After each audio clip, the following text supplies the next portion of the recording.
Shenandoah, I love your daughter. Ooh, my rolling river. Shenandoah, the white mulatta.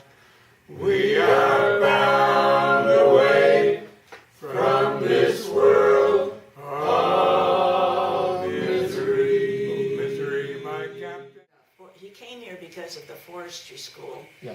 And then he got involved with some professors in the English department, and one of them influenced him to go into literature because of his knowledge of the folk songs and ballads that Barre brought with him. Uh-huh. And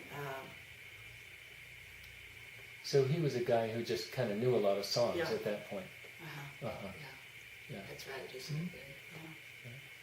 Yeah. And then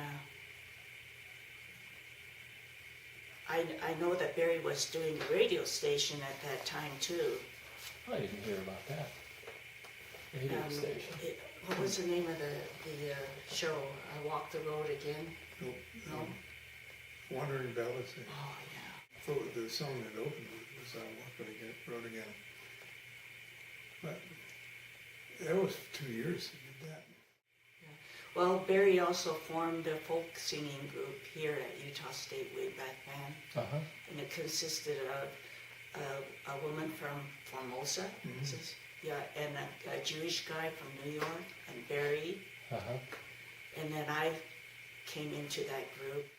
Now, do I remember seeing your photo on an album cover? An LP? That was the Wide World Singers from Wide World when we were up at Washington State after we left here, Uh-huh. with Barre and I and Deepak Shah. Okay. Deepak is a guy from Bombay. Yeah, when we were the Wide World Singers, we were doing a whole different kind of repertoire, which were international folk songs. Uh-huh. I mean, it wasn't just American folk songs. And then somewhere in there, Barre was studying ballads more formally, right? And as part of his graduate study. After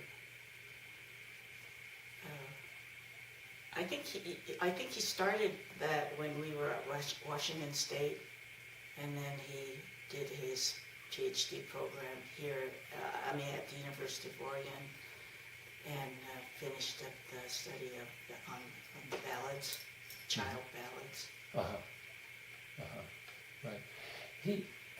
Now I've heard him say that he had about 800 or more songs. Is that about right? Yeah, he had so many songs. It just amazed me that how he could just go from one to the other so quickly and know all the words. Uh-huh.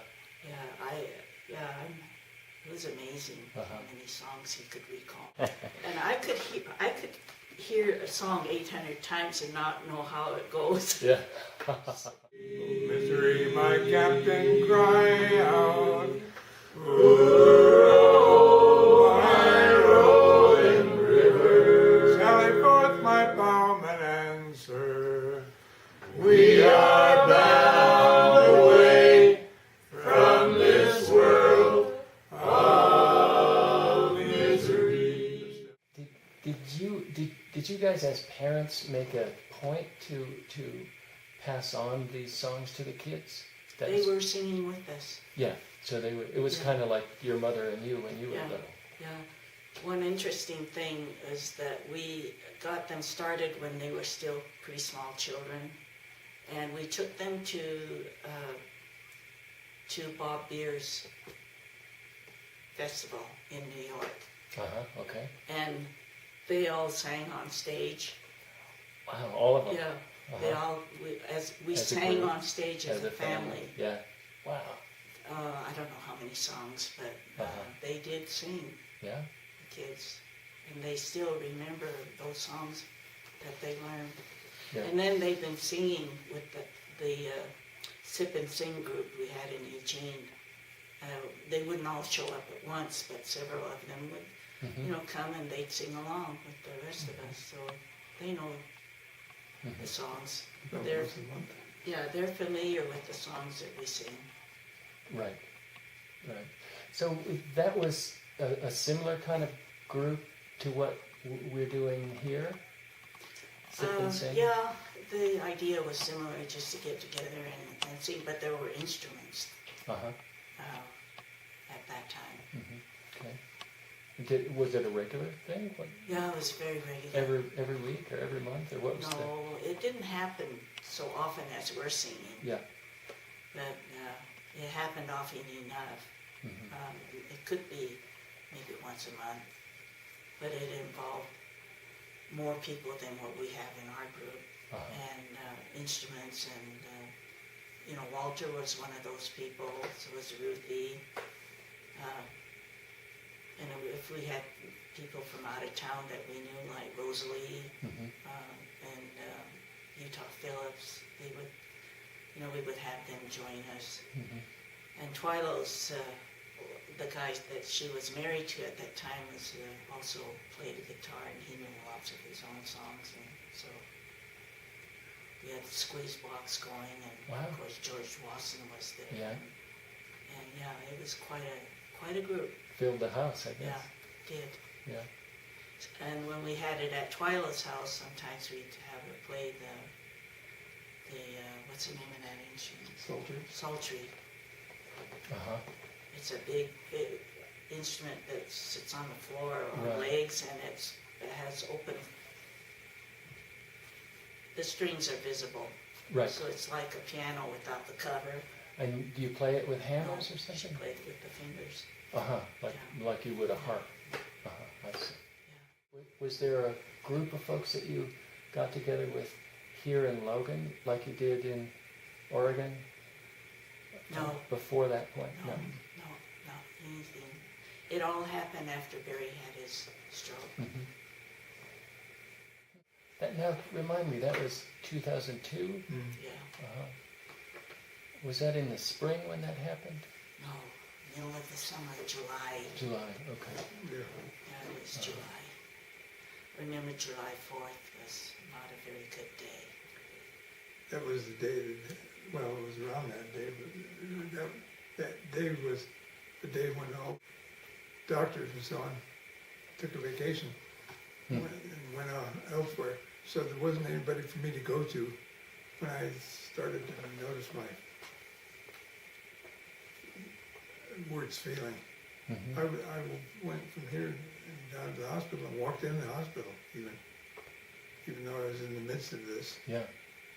And there wasn't anybody they had to call. You were dragging My head was dragging his foot, that's all. but you walked in. Did you know what was happening? No. Yes, you did, because when you were lying in bed at home, you said, I think I had a stroke. So right away I called cause and we got things moving. But it was so aggravating in the hospital. Because no one was there. Yeah, his doctor was at Bear Lake, and there weren't anybody that could administer the medication for him to recover from this problem. And so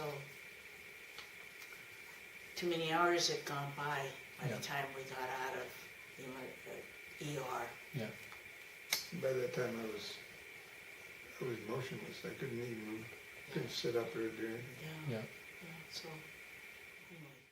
And that wasn't our idea. It was yours and Alan's and somebody else. Hal Canna. Thought if they started singing to me in the hospital, I could win back some of the ballads that I'd forgotten about. I had no knowledge of it at all at that point. Were you there, Miiko, when in the room when they started singing that first time? What did you think of that? I thought it was wonderful. I thought it was very good for Barry to have that, so he could, because it's been so much of his life, all his life. Yeah. But Hal put the guitar up to Barry, and Barry did the chords, and Hal strummed the guitar. They were side by side. Yeah, it was that's pretty good. Pretty cool. Yeah. And you remembered the chords to Yeah. a song. Yeah, it wasn't surprising for me at the time, but when I thought about it later, it was really strange that I could remember the chords but not the song. Yeah. And then Alan came up with the thought during those times, early times, that we could get a few people together and sing. Mm-hmm. And with hopes that Barry would start recalling songs. Mm-hmm. For 7 long years I've sailed the ocean. Row my rolling river. 7 long years I never rode her. We are bound away from this world of misery. Surprise was to find out that the songs are still in my head. Mm-hmm. I was still convinced that I'd lost everything. Yeah. And they came a different way. I had the stroke around this side and this side. And the first language I could speak was German, Yeah. because it was in a different place than Uh-huh. the songs. Right. So, what was he saying about the singing group that Alan was getting organized? What I mean, did he have comments about that as it was kind of coming together, or?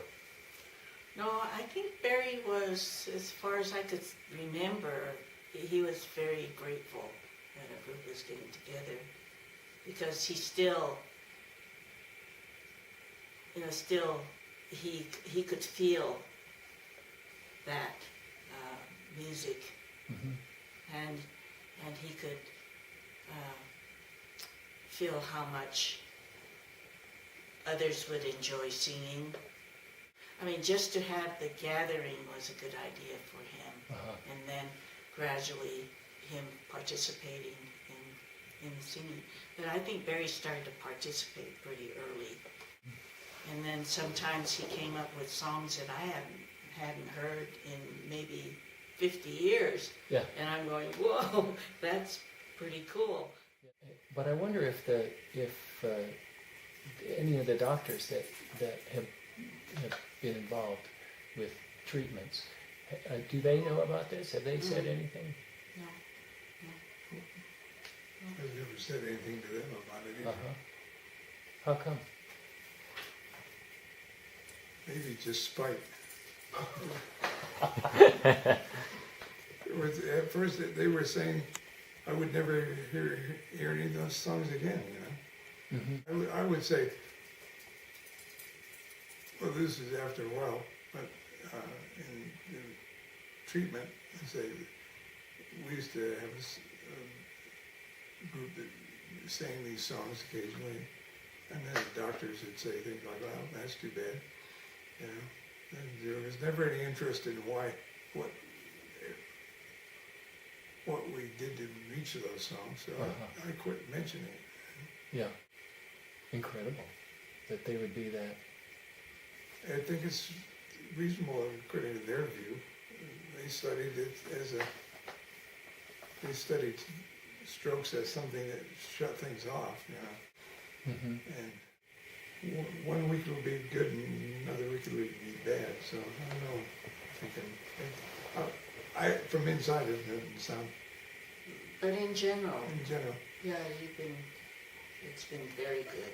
Right. but I'm still suppressed when comes a song that, like that one that Mormon girl. When I was on my way. Yeah, that came right, almost fully formed in my mind.